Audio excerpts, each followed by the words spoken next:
সকলকে জানাই ছট পুজোর আন্তরিক প্রীতি ও শুভেচ্ছা। আজ হচ্ছে বিকেলের ঘাট।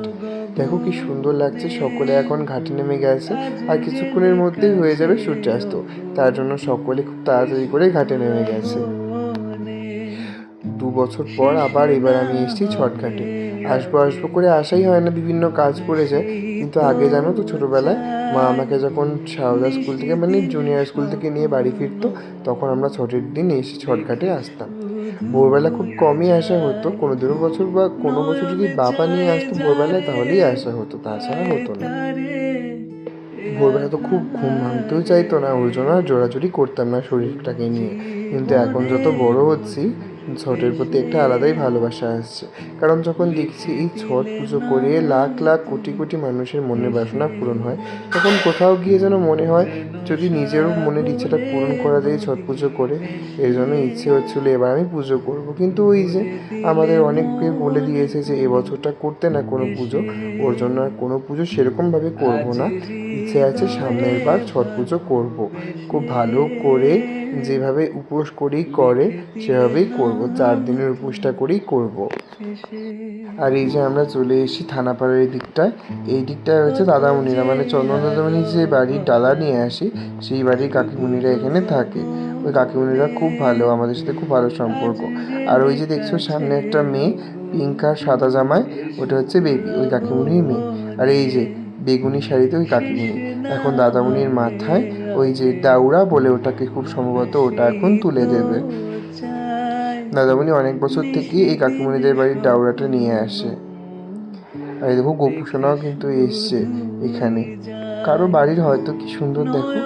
আর এই যে বৌমণি দাদামণি দাঁড়িয়ে আছে, দাদামণি এখন দাউরাটা মাথায় নিয়ে নিল।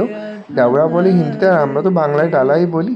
এখন এটা নিয়ে দাদামণি যাবে বাড়ির দিকে, আবার কাল ভোরে আসবে উষা অর্ঘ্য দিতে।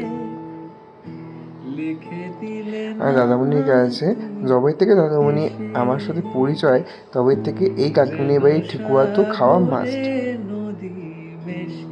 এই যে এখন দলে দলে সবাই, যেহেতু সন্ধ্যা মানে সূর্য নেমে গেছে, সন্ধ্যা হতে যাচ্ছে, এখন সবাই মাথায় দাউরা নিয়ে এখন বাড়ির দিকে যাবে। আর ওই দেখো বুনু আমাকে হাই করে দিল। আজ এসেছে আমি, মা, দিদা, আর ওদিক থেকে এসছে রিমি পিসি। ছোটোবেলার সেই কথাগুলো মনে পড়ে যাচ্ছে, আগে কি সুন্দর আমরা আসতাম, আমি, পিসি, আয়ুষ, মা, আমরা ছোটোবেলায় স্কুল দিয়ে দিকে আসতাম। আর এই যে দুই বান্ধবী এখন হাঁটতে হাঁটতে যাচ্ছে, বান্ধবী বলো ননদ বৌদি বলো যাই বলো। আর এই যে আমি আর দিদা হাঁটছি। এবছর জানো তো গরমের মধ্যেই ছট পুজোটা কাটলো। অন্য বছর তো সুন্দর ঠান্ডা পড়ে, কিন্তু এবছর গরমে গরমেই ছট পুজোটা কাটলো। যাই হোক, যারা জলে নামে তারা তো বেঁচে গেল, কিন্তু পরের বছর ঠান্ডার মধ্যেই হয়তো বা পড়বে। নভেম্বরের 15 তারিখে ছট পুজো, তখন তো নির্ঘাত ঠান্ডা পড়বে। আর এটা এখন দৌড়ে দৌড়ে সবাই বাড়ি চলে যাচ্ছে ছট পুজো থেকে। আর এটা হলো পরদিন ভোরের ভিডিও, মানে হচ্ছে ছট পুজোর পরের দিন যেদিন উষা অর্ঘ্য দেওয়া হয়। আমি, প্রিয়াংশু, নম্রতা আমরা ভোরবেলা চলে এসেছি ছট ঘাটে। বহু বছর পর আবার এই ভোরবেলা ছট ঘাটটা দেখলাম, কি ভালো লাগছে জানো তো। নাই করেও 7-8 বছর পর এই ভোরের ঘাটে আসলাম। বিকালের ঘাটে তো এসেছি ওই 2 বছর আগে লাস্ট, আর এবার এলাম 7-8 বছর পর। দেখে কি ভালোই লাগছে, কদিন ধরে ছট পুজোটা আমাকে খুব টানছে। সামনের বছর যেই হোক না কেন, যাই বাধাই থাকুক না কেন, আমি তো ছট পুজো করবই। এবছরটা উপোস ছিলাম, কিন্তু সামনে এবার পুরো পুজোটা করব। এই দেখো দলে দলে সবাই কিন্তু দাঁড়িয়ে পড়েছে, কিছুক্ষণের মধ্যেই যে সূর্যি মামা উঠে পড়বে। ভেবেছিলাম এই সুন্দর মুহূর্তগুলো তোমাদের সঙ্গে একটু শেয়ার করি, হঠাৎ করে ভিডিওটা করা। আর এই ছিল আজকের ছোট্ট একটা ভ্লগ। আশা করব ভিডিও তোমাদের খুব ভালো লেগেছে। তোমাদের সাথে দেখা হবে অন্য কোনো সুন্দর একটা ভিডিওতে। ততক্ষণের জন্য সকলকে টাটা, বাই।